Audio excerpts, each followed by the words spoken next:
This episode of Back to the Roots podcast is brought to you by Byron Seeds. The folks at Byron Seeds believe organic requires a different perspective, plan, and approach. Organic isn't simply a different type of product or even a different way of farming. It's a different way of thinking, planning, commitment. It's a different philosophy on how to feed the world. Many won't understand, but the people at Byron Seeds do. We're owned by organic dairy farmers. We not only have the product, but we plan, manage, and execute organic. We speak your language, we share your struggles, and we laud your successes. Organic isn't a way of doing business, it's a community. We learn from each other. We're in this together. We'd be glad to talk cropping plans, management systems, the road to profitability. We understand what you're trying to do. We're farmers just like you. Visit us at byronseeds.net or give us a call at 800-801-3596. And thanks to Byron Seeds. This episode is also brought to you by Mercaris. Mercaris produces the most comprehensive, trusted market analysis for organic and non-GMO agriculture. Do you have farm gate prices? If so, Mercaris invites you to join our farmer network, contribute your prices, and get access to the best information to run your farming operations.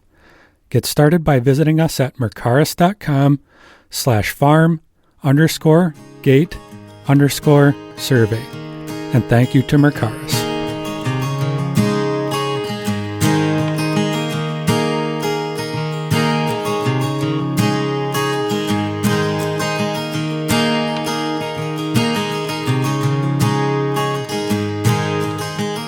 Hello, this is Ryan Koory, the Vice President of Economics with Mercaris, here with your monthly organic market update. Taking a look at markets right now, one of the interesting things that we've tried to figure out as we're going through this period of higher soybean prices and potentially really high fertilizer prices is what the impact we may have within the U.S. organic planting for next year. Coming out of the Organic and Non-GMO Forum a couple of weeks ago, a lot of the conversations that we heard were around concerns about organic fertilizer supplies, the ability to source manure for planting corn, essentially. One of the concerns that we heard really was around the fact that with escalated anhydrous prices and other fertilizer prices in the conventional sector, there's been a huge increase in interest in applying manure this year because it's become more price competitive. And with that increased interest in manure application for the conventional sector, the risk of it tightening up supplies for organic producers. And some of that concern around tightening supplies seems to be becoming reality. A lot of the conversations that we heard kind of focused around, maybe reducing application or not being able to apply at all. And so if you think about that application rate and maybe how that might result in terms of, corn production and corn profitability for the organic sector, it could start to eat into things.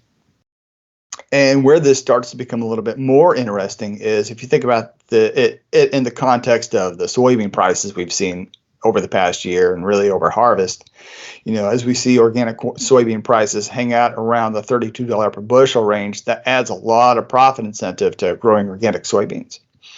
And with that profit incentive, one thing we tried to do was ground truth, what might that impact be on planting for soybeans? And what we did was we called around and we talked to a few different seed sellers. And the sense that we picked up from speaking to people who work in the organic seed space is it's absolutely true that interest in organic seed is up. Of the three different people we spoke with, we heard anywhere from 20 to 40% higher interest in organic soybean seeds so far. A lot of folks expressed that they've already pre-sold as much soybean seed for next year as they would on a normal year by the time we get to planting. And so right now, we see a situation in which there's definitely an increased interest in organic soybeans for next year and potentially a lot more acres. But what's also interesting to go with that is, even when we discuss the fact that corn could be a little bit of a struggle, whenever we ask, what seeds are they not selling or what does it look like people are rotating out, it really doesn't seem like it's corn. people more or less express that interest in organic corn so far is about on par with what they would normally see. And so even though it doesn't look like we're picking up a bunch of organic corn acres, so far we don't look like we're losing them. And so if we are picking up a bunch of organic soybean acres and they're not coming out of corn, what are they coming out of, right? What are we on track to see for planting once we get to this spring? What are rotations going to look like? And ultimately, what is that going to mean in terms of harvest? Well, the increase in soybean growing need certainly makes a lot of sense with where the price is. That I would expect. But obviously, the next question is going to be harvest. We're just wrapping up now 2021 harvest, and we're a year or a little bit less away from 2022 harvest, when those beans that are being purchased right now would be taken off the ground. Will $32 bean prices still exist at that time? I know that's very hard to predict, but with that increase in need, we obviously know what's happening in the India situation. Will the increase in supply that we're hearing just at this point anecdotally be able to fill that hole, or what is the expectation there? Yeah, whenever you think about the India situation and you put it in the context of U.S. supply, what we've pulled in from India historically accounts for somewhere around 40% of U.S. organic soy supply. And then I think U.S. production accounts for something around 20%. So say we pull something like let's take a high end on this, say a 50% increase in soybean acres, right? Well, that's a 10% increase to U.S. supply from, essentially 20% times, 0.5. That's a 10% increase from domestic supply. If you lose half of India, which is probably optimistic, it'll probably be more than that. That's a 20% reduction. So you're still left with a hole of 10%. Would an increase in U.S. organic soybean acres help bring down some of these higher prices? Most likely, absolutely. If you add to supply, that has a downward pressure on price. But is it enough to really curb this? If we talk about it bringing down soybeans to like $28 per bushel, that's still pretty darn profitable for organic soybeans. And so, maybe we'll get some downward pressure on prices if we do get a banner year for U.S. harvest. Is it going to be enough to really break the back of these crazy high soybean prices? Most likely not. Not unless we have kind of a substantial something happen on the import side. At the end of the day, so much of our market is still relying on imports, and that's the part that's really under pressure. Unless something changes there, it'd be hard pressed for us to ratchet up domestic acres enough to really move the needle on price. Sure, that certainly makes sense. And, we're certainly not the only country that plays in this organic bean market. And there will be opportunities over the next year. It's hard to know exactly what's happening in other countries, but I'd be very surprised if some of that hole wasn't filled by other imports increasing from different countries, even if there is still an issue with Indian beans, or that relationship has been fractured to the point that they go elsewhere. But certainly, speaking of price, Ryan, we're talking $32 beans. Is that what we're seeing in the current market, or what's been going on in that world? Yeah. So looking at the organic crop prices over harvest, looking at the 2-week period ending December 4th, we saw organic feed grade corn delivered to U.S. Corn Belt elevators average about $9.63 per bushel. And that's up about 20 cents per bushel from where we were about a month ago, and almost 70 cents per bushel from the start of the marketing year. We continue to see the U.S. organic corn price creep slowly higher. And then actually kind of moving in the opposite direction, if we look at organic feed grade soybeans, that same 2-week period ending December 4th, they averaged about $31.83 per bushel delivered to U.S. Corn Belt elevators, which is pretty even with where we were at November, and actually down a little bit from where we were at the start of the marketing year.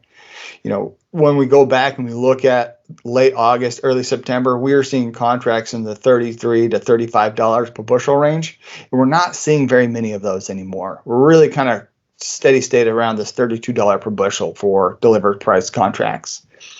And, when we look at prices and we look at them in the context of what's happened with imports, as we're sitting in December, we've got the first 3 months, the first quarter of this current marketing year under our belt.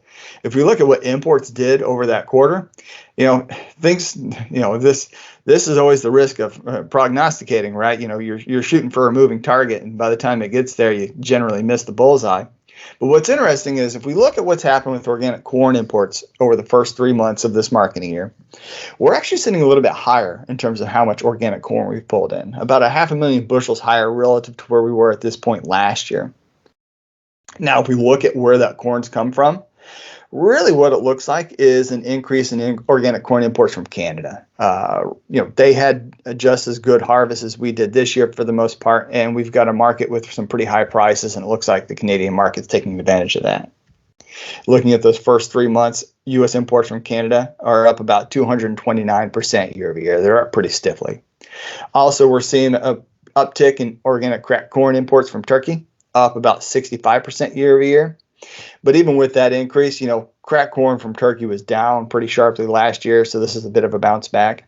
Really, it's Canada that we're seeing a pretty stiff increase from. The other market that we're pulling in beans really from, or corn rather, over the first part of this marketing year is Argentina. And imports from Argentina are down. They're down about 34% year over year.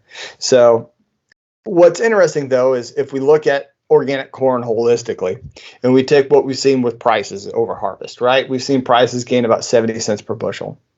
We expect U.S. organic corn harvest to be up about 9% year over year. And then we have about 500,000 bushels more of organic corn that's been pulled in from imports. So we've got a situation in which both foreign and domestic supplies are higher year over year, and yet we're seeing continuous price pressure pulling organic corn prices up. Now, there could be a few different things behind it. We did enter this marketing year with without a lot of carryover. We pulled down stocks pretty tight last year, and so that's part of why we see corn prices where they are. So maybe there's some rebuilding on stocks. But if we think about these things and how the market might be once we get through this holiday period, we get into January and February and March, and people start making forward contracting decisions and start trying to plan their spot supplies for the spring and summer. We've got a situation in which we have supply pressure from both domestic and foreign supplies. At some point, that supply situation is going to start resulting in downward pressure for prices. We've seen it time and time again. You add the supply, especially if you don't have an increase in demand sufficient to keep up, it starts to add downward pressure to price. So if we think about these three things, we have domestic supply we know is going to be pretty strong. Prices are starting off at a good position. If we see imports continue at this kind of a pace, we continue to see them push higher year over year. Eventually, it's going to have to start resulting in some downward pressure for organic corn prices. We've seen it repeat year after year where, if we start to have imports creep up and start push past supply, we see prices come down. Conversely, if we do see imports actually start to trim pretty sharp, one thing whenever you look at these first 3 months of the marketing year, you got to remember a lot of these supplies were booked before the marketing year was started. And so, maybe this is a little momentum carried over from pre-harvest expectations. So really, as I look at corn, thinking about, again, once we get into this next calendar year, it's a game of imports, right? At some point, imports have to start to trim to keep prices supported, or if they don't, you're going to start to result in some downward pressure on prices. And so imports is the thing to kind of keep an eye on. Things are not moving the way you would expect right now in organic corn. Supplies keep moving up, as does price. And at some point, the market reality will start to kick in, and one's going to have to start pushing on the other. And if we go back and we take a look at soybeans, and look at the pace of imports over the first 3 months of this marketing year, they are just as much of a paradox as what we're seeing in organic corn, but actually kind of in an opposite direction. What we've seen with prices is they've held mostly steady through harvest. And one of the things that we looked at as we were thinking about this marketing year is we knew we were going to have a hole in imports from India. Again, India is somewhere around 43% of U.S. Or around 40% of U.S. organic soy supply.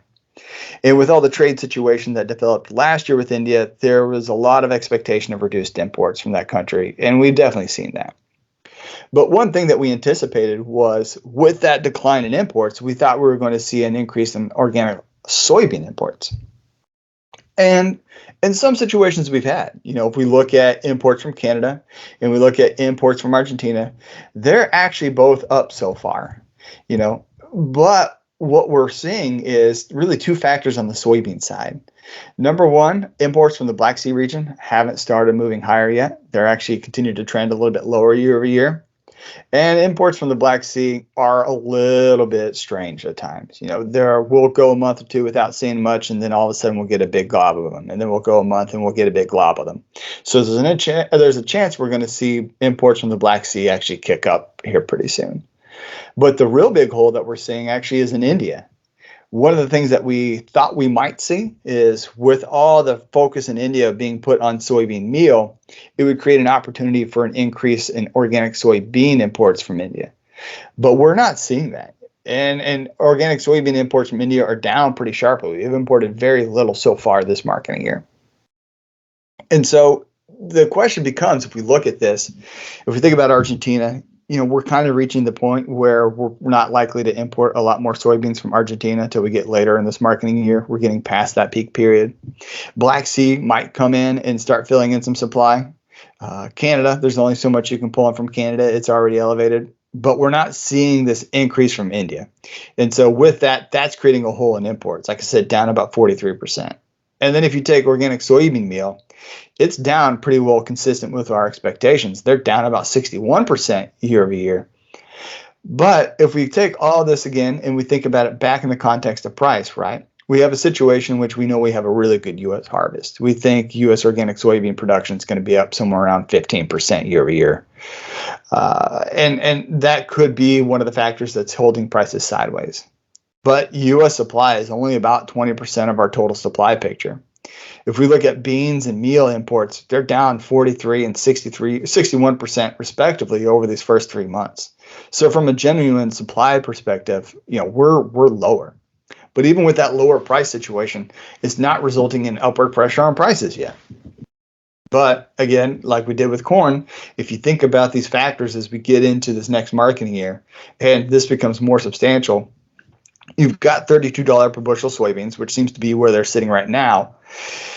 If we don't see some form of increased imports, because again, U.S. supply is relatively fixed. Even at a big 15% year-over-year increase, we're still sitting at 20 to 25% of U.S. supply.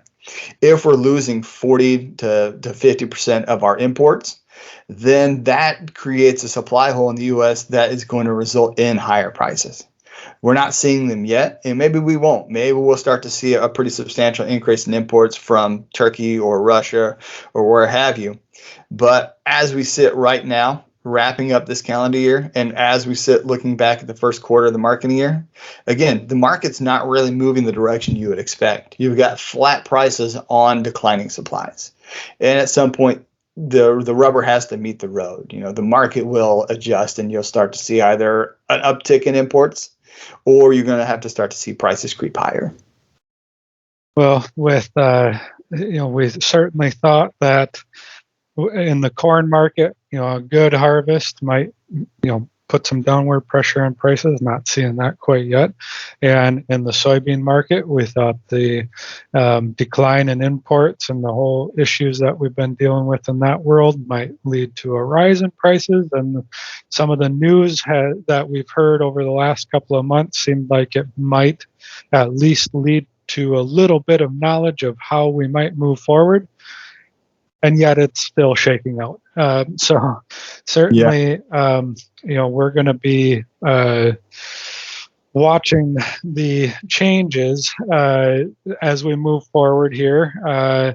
And Ryan, we're not done quite yet with the ups and downs in the markets. There's if there's one thing we know for sure, there's never a dull moment in these markets, right? Yeah, absolutely. It's take it as a lesson. You can only trust an economist for so far. We we can see the cards, but things don't always go the direction we think they're going to. So, but you know, even with that said, if we think about what we were talking about at this point last year, you know, we were talking about a situation in which we saw soybean meal imports. They were just on fire. They were phenomenally high. And we had a situation in which U.S. organic soy supplies were incredibly long. And we saw prices just move sideways. They were at $20 per bushel pretty much from, you know, for the past year, you know, all the way up until December of 2020. And then once we got into January, all of a sudden we started receiving all kinds of negative news about the organic soy market and imports. And at that point, we started to see imports fall and prices trim. There definitely appears to have been people within the industry who had an idea of what they thought was going on, and they were positioning themselves ahead of changes in the market. And again, we may be seeing something similar here. You know, the fact that the market isn't moving the way that things indicate right now doesn't necessarily mean that the market's broken or you know, the market fundamentals don't work. It just means we might not know of something that's around the corner, and the market may be positioning itself for something changing in the near future. Yeah, well, and that actually is exactly, you know, we certainly don't have all the information, you know, between the two of us here, but we certainly talk with industry folks that help to shed some of that light. And, you know, the goal of doing this podcast is to at least shed the knowledge that we have at the time to make the best decisions we can with that information, and hope farmers and market players can do the same. And I think that's what we'll continue to do. And moving into next year, we might be doing this quarterly, and certainly want to keep people up to date. But at this point in time, I think we'll wrap her up and hope everybody has a great holidays. You as well, Ryan. Thanks a lot for the information. And we'll keep everybody up to speed with whatever next bit of news comes along. Thanks, Brian.